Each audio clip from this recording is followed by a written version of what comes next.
South Korea, starts from South Korea and approach up to north and connect with the Imjin River. Imjin River is North Korean second longest river. So you approach down south and connect and flow to the West Sea. So two rivers are connected and flow to the West Sea. And then also we're going to see North Korea from there. You probably know military demarcation lines up and down, but we're going to see the southernmost part of North Korea from there. So from there to the other side is only 3.2 kilometers apart. So we're going to see there. And then we're going to see a view of North Korea. And from there, and through the binoculars, a day like this, probably we see a lot. And sometimes we see people working on the field, and sometimes, you know, people on the village, they're walking around the, you know, the village. So we can see a lot of those. So we're going to see from there. And then we'll go to Imjingak. Imjingak is a park, and that was built up to console homesick refugees. We used to have over millions separated families living in North and South, and they don't even know what happened to their parents. They don't even know what happened to their siblings. They don't even know they're still alive or passed away. But there, and a special place we call Manbedang, which is worship Arthur there, and especially Korean Thanksgiving, Korean New Year's Day, they set up the food on the table and a bow in the direction of the ancestors' graveyard. So we're going to see that. But nowadays it's more like tourist site. There's a lot of tourists around there. We're going to see it's connected in a Korean Gyeonggi line. We're going to see from there, and then we're going to see old rusty train is posted there to symbolizing that railways are connected between North and South. And then we're going to see, we're going to walk on the Freedom Bridge. And then after that, we're going to go to lunch. We're going to have a lunch for bulgogi today. Bulgogi is a traditional beef dish and marinated, you know, in soy sauce and cooked at the table.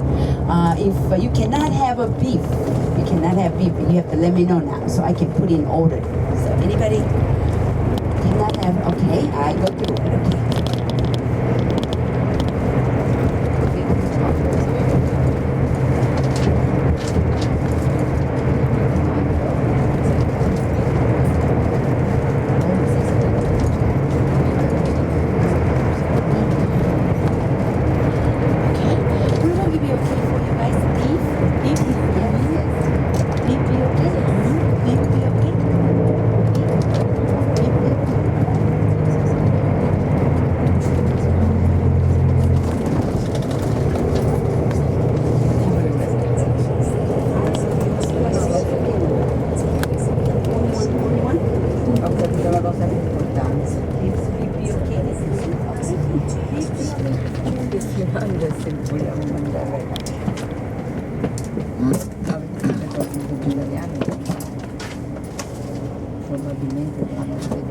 Okay, we're gonna have a beef bulgogi for lunch, and then after that we'll go to Panmunjom. And Panmunjom is main course, of course.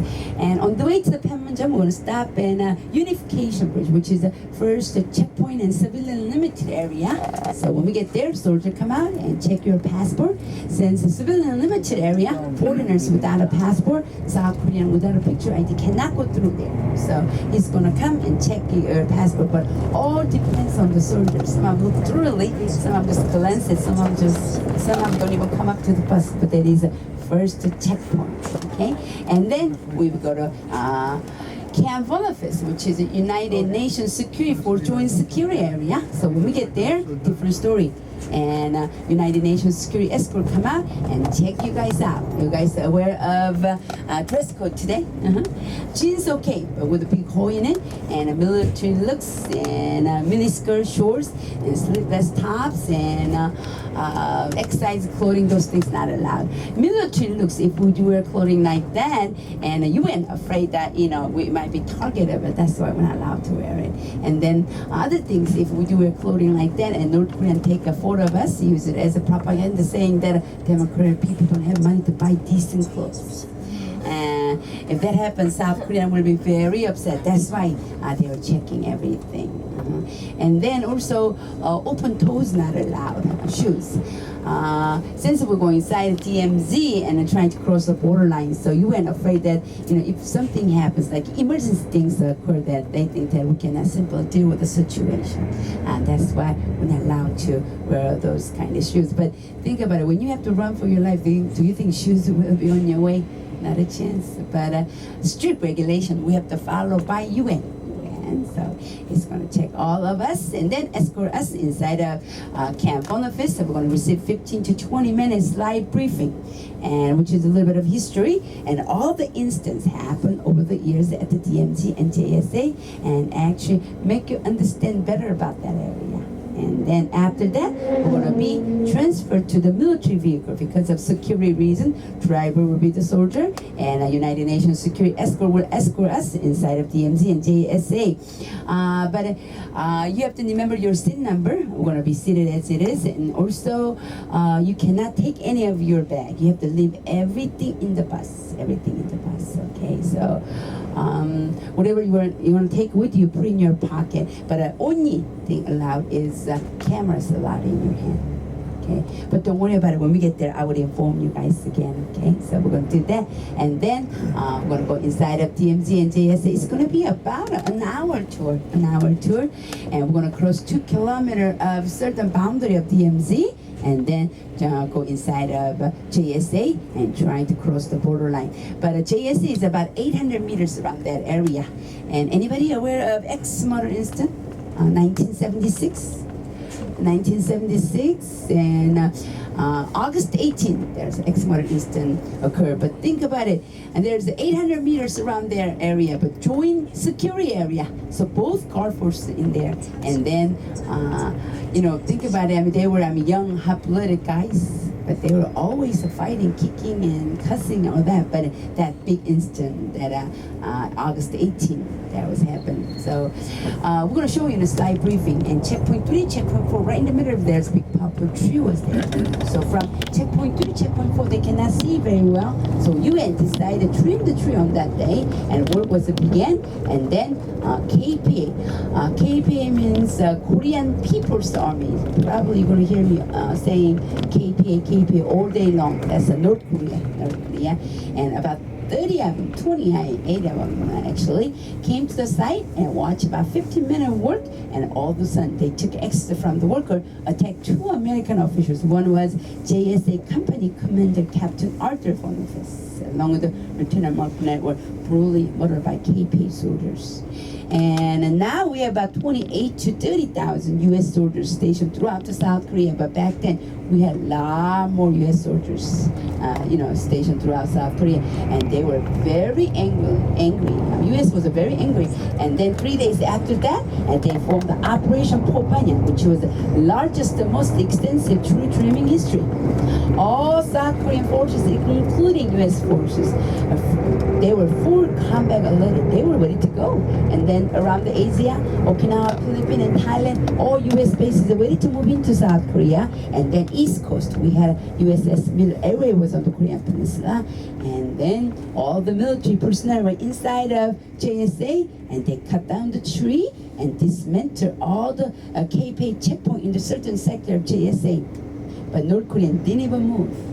Later we found out that North Korean leader, founder of North Korea, Kim Il-sung, he was a god to the people of North Korea, but he apologized to U.S. through UN. That's why it didn't lead to another Korean war. And since then, it's not a neutral area anymore. Even though joint security area, there's a military demarcation line is existed there.